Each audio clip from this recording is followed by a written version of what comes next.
So there you have it. Infrastructure continued to be one of the major enemies of sports development in Nigeria. This guy is going through that report at some point.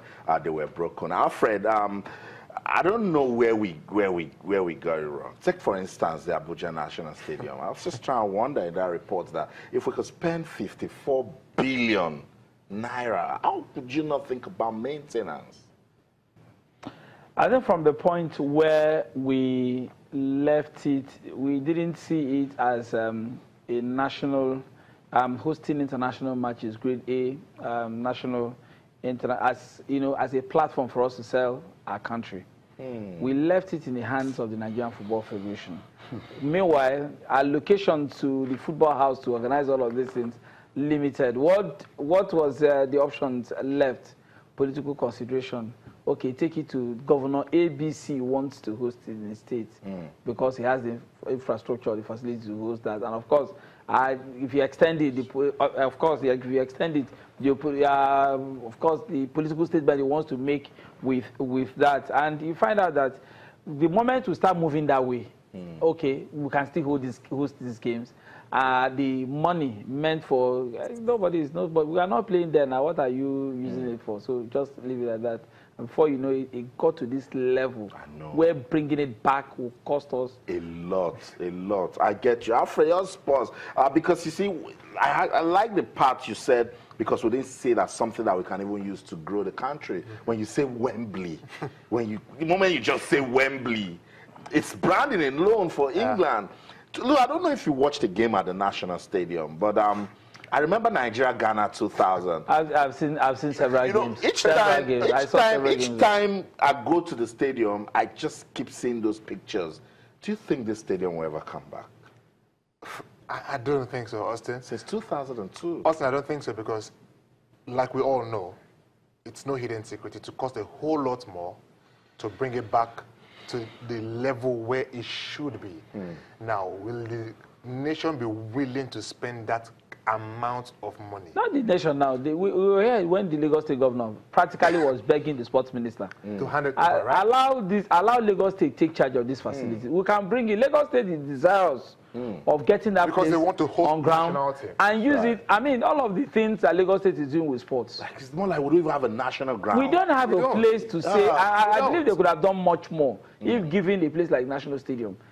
Tesla Balogun is limited. Okay, the aggregate system is even of a smaller, edifice when it comes to size. National Stadium would have been neat, but I think political consideration above any other thing. Not even the sports now doesn't even. And by the way, all of those stadiums highlighted in that report are federal government-owned stadiums. All of them.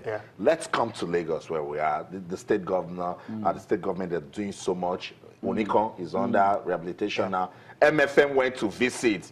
He says, take money, start preparing for CAF Champions League. But Lagos State Sports Commission, get to Agege, put it to standard so that when the CAF inspectors come, they can use it. Yeah, and that is the way it should really be.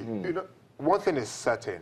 I think state governments, federal governments at all levels need to take their attention off footing the bills of clubs and actually taking care of or providing what they need to compete.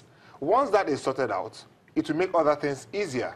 Just take, for instance, the Lagos State government is not directly footing the bill of any of the club sides, right?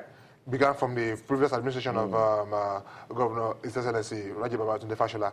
And that means that they were able to spend that money instead in keeping the infrastructure, making sure that they are in good, in good positions, such that teams can come there and find a good place to use, which made sense, right?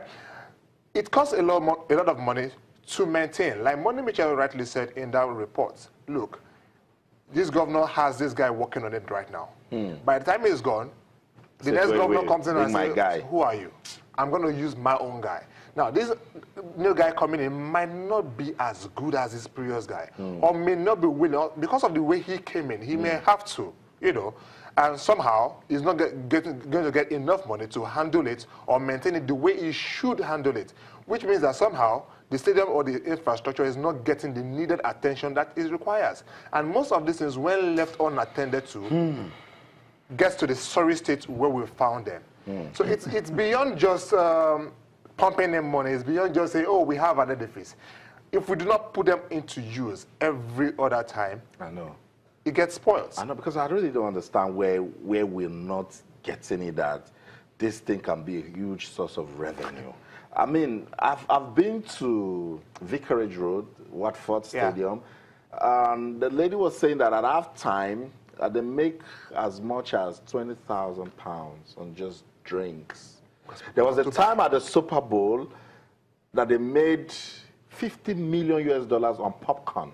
Now it's because the stadium attracts people. If people come there, it goes beyond just coming to watch a game. So somebody's looking at other things. There has to be an activity. Experience. There has to be an activity. There has to be an experience. You're not just coming for the game. The game lasts 90 minutes, but you are there before the game. There are merchandising going on here and there. People can get stuff. You can see at halftime, people actually walk back in to get stuff to eat. You can see the VIP sections. All these things need to be put in place.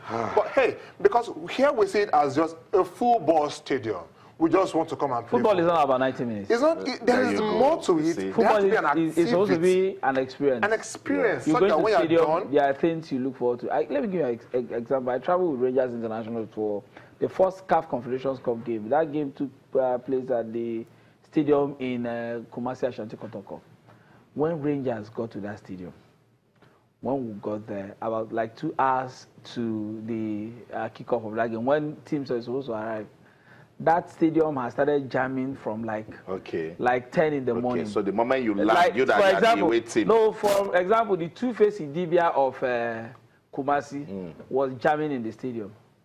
They had everything. Everybody at the Rangers player were like, what's happening? Are they doing party? I know it's football game. The fans are there. They've been there from 10 in the morning, and they had a great time. No wonder. Okay, we lost. You don't know to...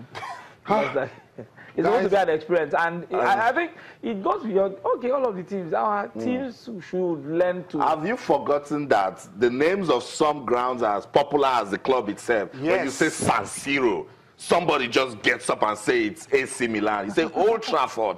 We took it further and said the theater of dreams. Yeah. People are beginning to say Anfield right here, we never walk alone. You see, these stadiums have become part and parcel of the fans. It's beyond a chance during the games. No, it's about the experience. Everywhere, not at Camp Nou. You hear Barcelona legends speaking that way, that when you come out of the Bernabeu. So that's right there is what we're missing. And hopefully, our sporting administrators, our leaders will take a look at infrastructure development and see ways that we can turn things around and start winning as regards that. On Sports Tonight on Channels Television. Let's go on this quick break now. When we come back with Johnny Gallo, we'll talk about him. We'll also talk about the English Premier League fixtures for the weekend. And there's also Deontay Wilder and Steven Bermani. Don't go anywhere. Stay.